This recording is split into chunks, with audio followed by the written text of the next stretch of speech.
কালকে সারাদিনে শিওর হবেন না আপনি সকালে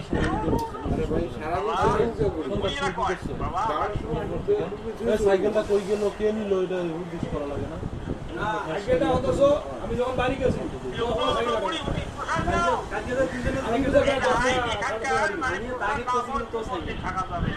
আমরা দুজনে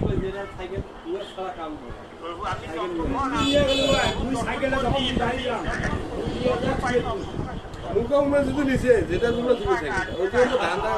যেটা সাইকেল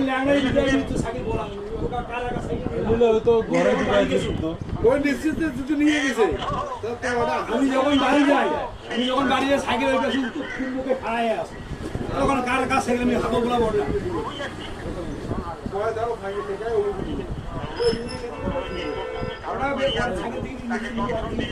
তখন কি করেন বুড়ি তার পথে